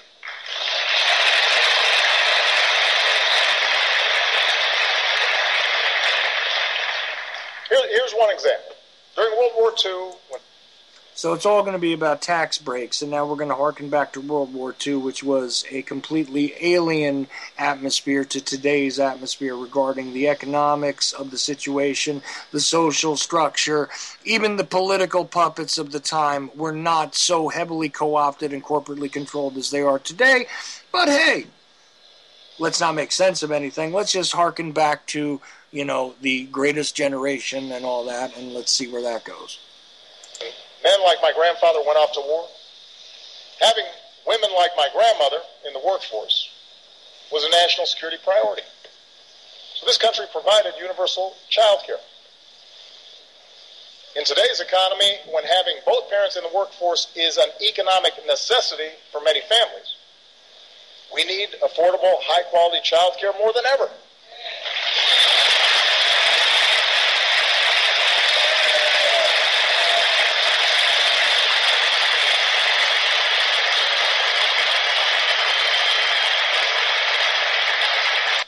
Women in the workforce was a national security issue, according to this guy. I wonder if he even reads this crap before he actually reads it, to you. I wonder. Okay. It's not a nice to have. It's a must have.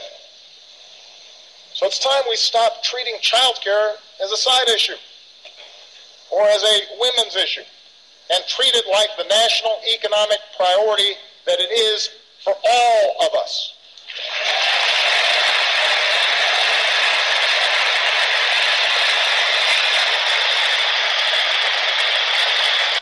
I wonder what the waiting list will be like on the child care facilities. I mean, after all, the VA did such a good job with that, didn't they? Yeah. And that's why my plan will make quality child care more available and more affordable for every middle class and low-income family with young children in America by creating more slots and a new tax cut of up to $3,000 per child per year.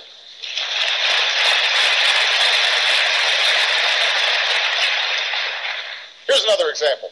Today, we are the only advanced country on earth that doesn't guarantee paid sick leave or paid maternity leave to our workers. 43 million workers had no paid sick leave. 43 million. Think about that. And that forces too many parents to make the gut-wrenching choice between a paycheck and a sick kid at home. So I'll be taking new action to help states adopt paid leave laws of their own. And since paid sick leave won where it was on the ballot last November, let's put it to a vote right here in Washington. Send me a bill that gives every worker in America the opportunity to earn 7 days of paid sick leave. That's the right thing to do. If you believe for a moment that the bought and paid for corporately owned Congress is going to vote for something that will allow paid sick leave to be given to workers in this atmosphere when the corporation is the most important personage out there, if you think that that's true, I gotta tell you, I got these wonderful condos that are in an exclusive location, and it's called The Moon. And I'd love to sell you one. Contact me after the show. The right thing to do.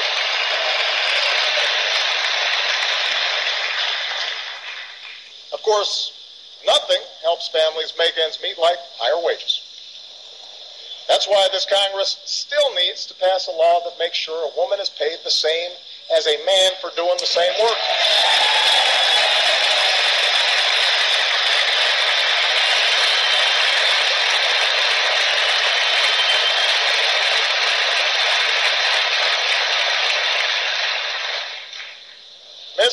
It's 2015. It's time. We still need to make sure employees get the overtime they've earned. And everyone in this Congress who still refuses to raise the minimum wage, I say this. If you truly believe you could work full-time and support a family on less than $15,000 a year, try it. If not, vote to give millions of the hardest working people in America a raise.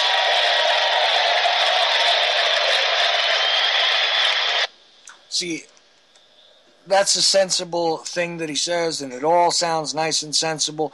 If you have anything resembling, a heart when it comes to the allowable level of poverty that you're expected to accept as a worker bee in this society, that's all good and great.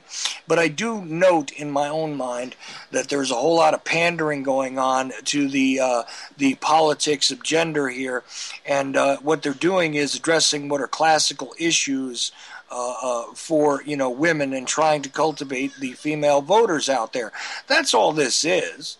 Trying to re-engage the female population, which is now overexhausted and far too overworked, in general, to re-engage with the Democratic Party. After all, this is the party for women, right? This is the party for women's rights, etc., and for fair and equal treatment and decency regarding, your roles as parents and all that. And these issues are meant to speak more to women. Of course, it's a lot of lip service, and this is just a bunch of pointless pandering and prattling on to try and make themselves seem a bit more relatable.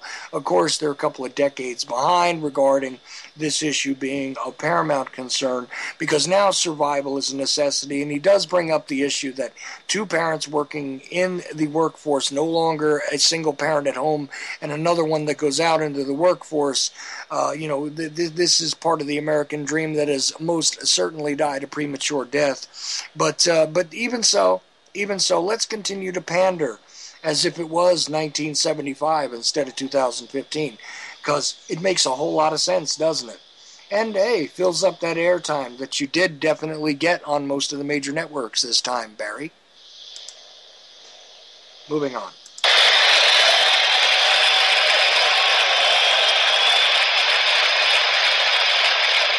Exaggerated pregnant applause.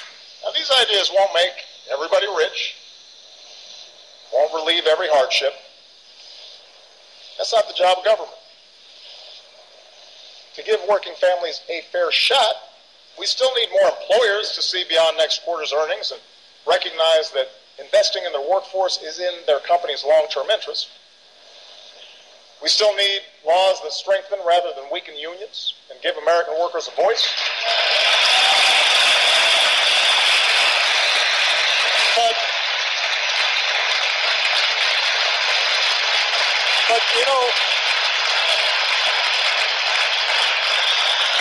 things like child care and sick leave and equal pay, things like lower mortgage premiums and a higher minimum wage, these ideas will make a meaningful difference in the lives of millions of families. That's a fact.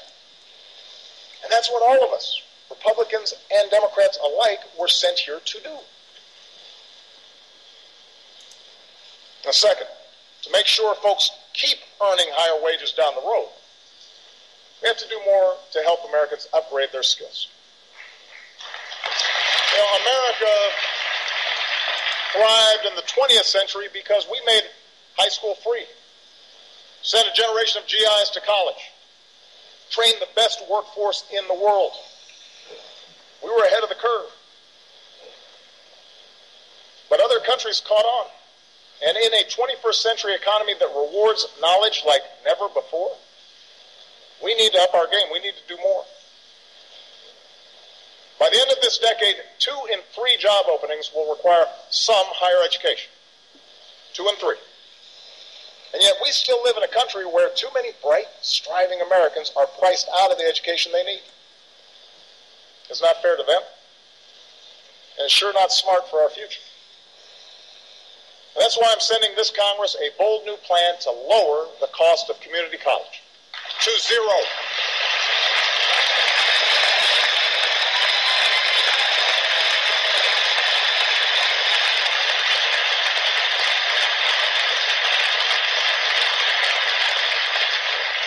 Keep in mind, 40% of our college students choose community college. Some are young and starting out. Some are older and looking for a better job. Some are veterans and single parents trying to transition back into the job market. Whoever you are, this plan is your chance to graduate ready for the new economy without a load of debt. Understand you've got to earn it. You've got to keep your grades up and graduate on time. Tennessee, a state with Republican leadership, and Chicago, a city with Democratic leadership, are showing that free community college is possible. I want to spread that idea all across America so that 2 years of college becomes as free and universal in America as high school is today.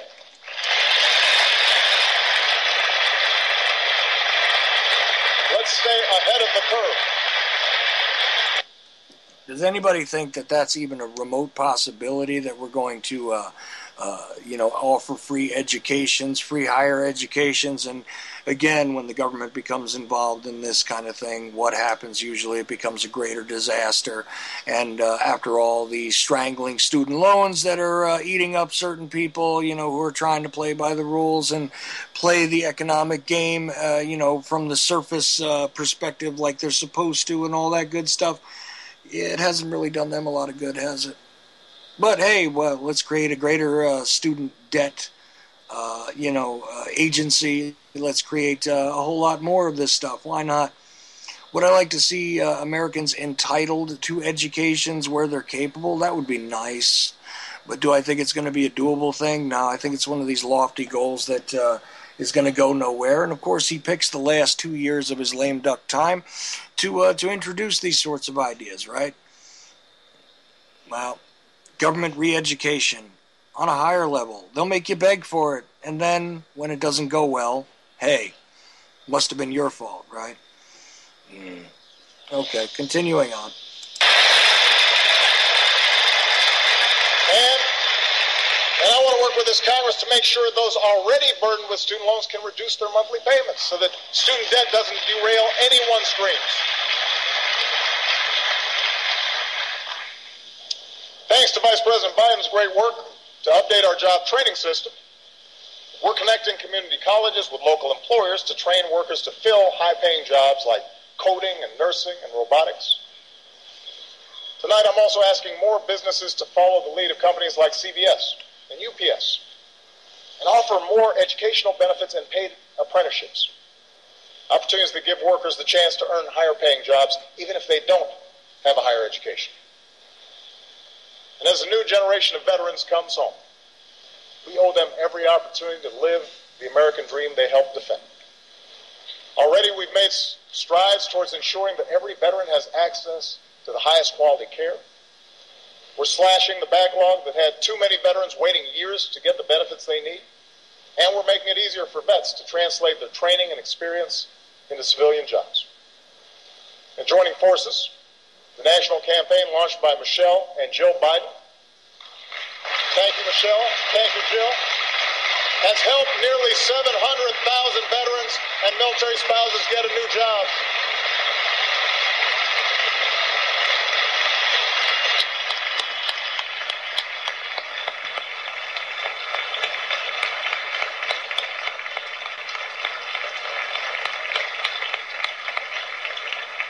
So to every CEO in America, let me repeat, if you want somebody who's going to get the job done and done right, hire a veteran.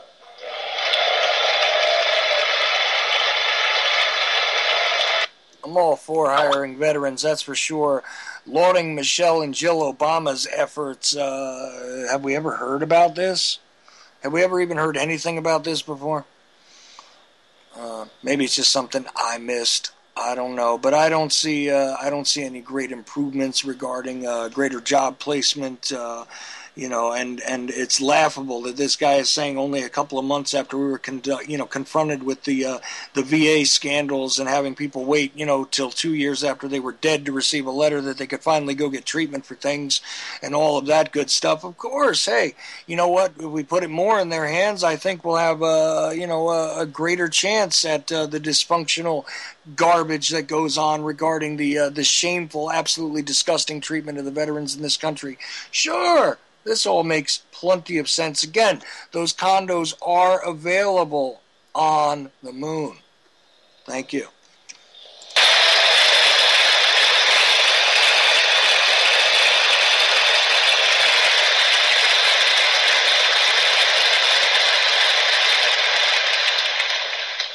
Finally, as we better train our workers, we need the new economy to keep churning out high-wage jobs for our workers to fill. Since 2010, America has put more people back to work than Europe, Japan, and all advanced economies combined.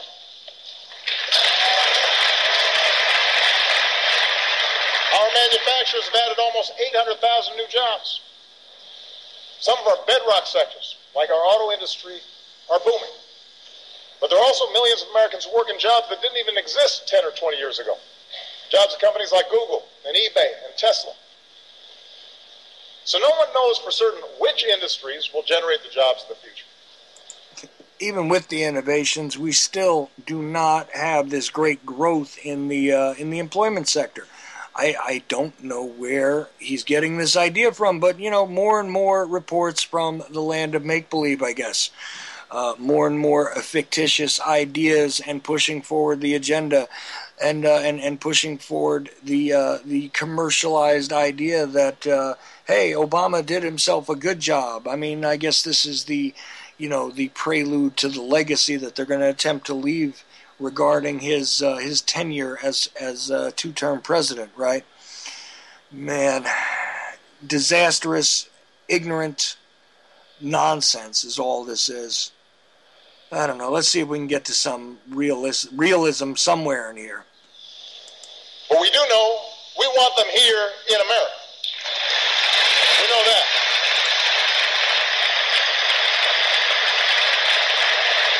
Nice if they're not at a slave wage, level of compensation. That would be nice. That would be real nice. But, hey, your good friends at Google are adding jobs. They're a wonderful humanitarian organization, aren't they? And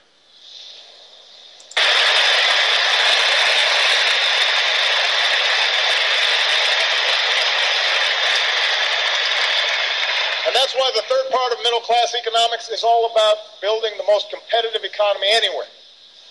A place where businesses want to locate and hire. 21st century businesses need 21st century infrastructure. Modern ports, stronger bridges, faster trains, and the fastest internet. How are bridges, ports, and trains part of 21st century infrastructure? Internet is the first thing he brings up that has anything to do with 21st century infrastructure, as it were.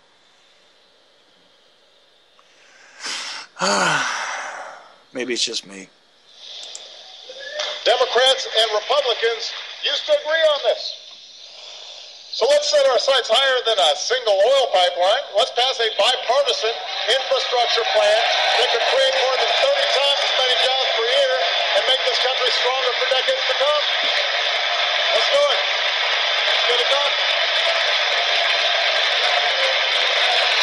Let's get it done. 21st century businesses, including small businesses, need to sell more American products overseas. Today, our businesses export more than ever, and exporters tend to pay their workers higher wages. But as we speak, China wants to write the rules for the world's fastest growing region. That would put our workers and our businesses at a disadvantage. Why would we let that happen? We should write those rules. Yeah, as if this is, again, I'd love to know how it is he trained himself to read this kind of thing with a straight face. outsourcing, the fact that slave labor is so much cheaper in a place like China, and the TPP is really going to help with all this, isn't it? I don't know. I am no longer surprised at exactly how much of a joke we have become as a nation to those overseas. I really am no longer surprised. I'm no longer, even remotely sort of moved by that idea. It just seems to be a fait accompli when it comes to this stuff. I mean, why would we not be a joke when this guy can say these things with a straight face and make it sound as if we have a sunny outlook? We have a much improved and healthier situation economically here. We have greater increases in the fairness regarding our trade, our policies, our health. All of these things are doing so well. Take a look around you personally, just as an individual. Do you know people that are actually enjoying this triad of alleged middle-class economic growth? Do you see the middle class increasing? Because I don't. Do you see the greater population of those dealing with the reality of poverty, even though it is the American reality of poverty? Do you see them increasing in numbers? Do you see anybody climbing up out of that particular sector of society, as it were? Do you see the fairness being given to those that wish to be entrepreneurs? Do you see the reality of competition being encouraged by governmental policies, by the system of taxation? He talks about putting money back into people's pockets. How about leaving it there in the first place? That would be an innovative idea, wouldn't it? And, Michael and Jill can work on job training all they want, but who are they training and for what? Not very much. I don't see veterans doing any better when they return here either. Otherwise, there might not be that huge gaping, chasm between the percentage of individuals in the general population committing suicide and our veterans doing it on a daily basis. Had their entire futures not been completely stolen from them post-returning from acting as agents in these greater corporate warfares that are ongoing throughout the globe. Not two conflicts, but multitudes of conflicts where we're putting young men in harm's way under the guise of defending freedom while we continuously lose our own personal freedoms here at home. Am I the only one who's disgusted by any of this? Well, maybe. We should level the playing field. That's why I'm asking both parties to give me trade promotion authority to protect American workers with strong new trade deals from Asia to Europe that aren't just free, but are also fair. It's the right thing to do.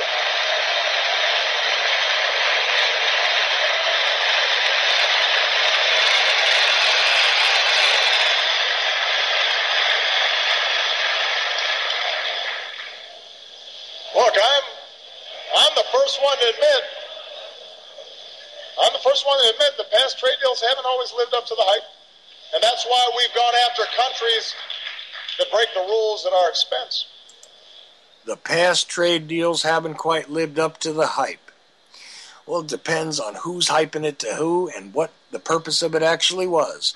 Has actually quite a bit lived up to the hype regarding increasing the 1% or the less than 1%'s ability to collect, wealth on the aggregate, and to absolutely vampirically completely drain the general populace's ability to even experience wealth as a collective. That's worked out quite well, actually. I think that there's been absolutely no deviation from that. But anyway, what else can you say? Let's see now. No, I don't need to take these Skype messages right now. I'll just finish out the show with this stuff, I guess, as it makes me more and more depressed as time goes on. Let's see. But 95% of the world's customers live outside our borders. We can't close ourselves off from those opportunities. More than half of manufacturing executives have said they're actively looking to bring jobs back from China So let's give them one more reason to get it done. 21st century businesses will rely on American science and technology, research and development. I want the country that eliminated polio and mapped the human genome to lead a new era of medicine. Yeah, interesting. The country that did all these wonderful things, having the possibility of participating in the expansion of science and wealth and all of that. That would be wonderful. But so for the last couple of minutes, I've actually got Michael Prince on the line, and we'll see if we can add Barry there. Yeah, How you doing tonight? No problem. This kind of thing happens when we're in different time zones. No big deal. Especially when I'm trying to coordinate it, Charles? It's not just you. I got to tell you, I had the wrong day lined up when I was trying to get Greg Parker on from Australia. So, oh boy. Yeah, I mean, well, you got to realize right now it's actually tomorrow there. Yeah. So it's Friday in Australia, but. But as for you guys, we've only got about, 5 minutes left, and I'll absolutely give you guys the floor because all I was doing was wringing my hands and gnashing my teeth and going over the State of the Union here from Lord Cousin Barry. Look, and I'm going to give the floor to Michael for 5 minutes because he wants to bring a couple things up on solar. So that's what we're going to talk about, Michael, and just that one link I wanted to share with the audience tonight. What's going on with that solar farm? Can you bring us up on that? I don't know if people are aware of it. Utah solar. Yeah, pretty cool. Yeah, they just, I believe it's Utah. I was just reading up that the Google invested in the world's largest solar plant just opened up last week or so, and it's producing 400 megawatts, just over 400 megawatts, and I mean that's quite a bit of energy when you think that that's enough to power, LA or so. Yeah, that's just one farm, guys. This is the wave of the future. We don't have time to talk about it today, but this is what we were going to talk about, Charles, because people have to become aware of it. And I'm sure we'll get Michael on maybe next week, and we'll get the times right, and we can get into depth about what we want to discuss today. Well, I'll tell you what we'll do next Thursday. Let me just take a look really quickly at my schedule. But, yeah, next Thursday, actually, if you guys want, we can devote the show to solar energy if you like. Well, I know we can commit to the second hour because Michael does actually, he's apprenticing with me, and we'll make sure that we get home by 4 o'clock our time and be on the air for an hour next week. I can't commit to the whole 2 hours, Charles, but we can commit to the last hour. How's that? That's wonderful. Definitely would love to cover this in depth, and we don't have quite the time that I would like, but I actually want to ask Michael a question anyway. Michael, you've only really recently, I mean, although your dad has been talking to you about this stuff for quite a long time, you're recently coming to what a lot of us call awareness or awakening regarding the conditions as they were across the planet and how the wool has pretty much been pulled over our eyes. I find this whole thing fascinating, kind of listening to you becoming aware of these things. I don't know how it is in general, but I mean, I know it gets depressing, which is something that I was noting earlier for me sometimes. But on the other hand, it becomes almost like an energizing factor to think about the reality that we're becoming a whole lot more aware collectively, and that our numbers are growing out there. How are you feeling about all this stuff as it's sort of coming to your realm of understanding? Well, sometimes I feel like a snail whose eyes is being poked at. To be frank, I mean, you hide back into your shell, and then after a short little while, you come crawling back out to realize that it's just another thing you have to handle, and another thing you have to address, and come to the realization that it is an actual thing. I mean, my first instincts always were to I'm sure just like everybody else, to ignore it. You don't want to believe that the world is dark, and I don't know. I'm feeling a little more aware, to put it simply. I got you. No, it's fine. And you know what? Your optimism will grow, as you start to. First of all, it is overwhelming. And to try and wrap your mind around, the evil structure, as it were, and I hate to even use that word, but it is what it is. The evil superstructure that has kind of been erected around humanity is a tough proposition.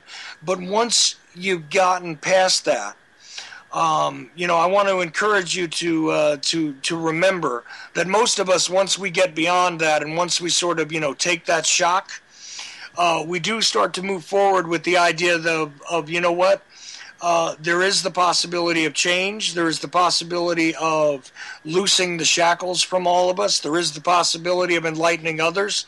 And as our numbers grow, so do the possibilities about what we could do with this planet, with this life, and with the future. You know what I mean? Yeah. So don't let it get you down, in other words. You know what I mean? To put it in a real kind of like old school way. Don't let it get you down. It does get at the best of us from time to time, but don't let it get to you too much so that you stop thinking for yourself and investigating everything. Thanks to everybody who joined me tonight. We will get into more things besides the State of the Union next week, I promise you. Bye. The age of 19 in 1962, she was See, but I have the files. I read this stuff at the National Archives, and I read these other things. I said to all these myself, books, how can that be possible? The brain, chemicals and fondle slab of choice. I don't know computers, doesn't really matter. Internet, professional wrestlers, and not just Ventura style. It doesn't matter where the information comes from as long as it's real. It doesn't. It's hard to get real information because seriously.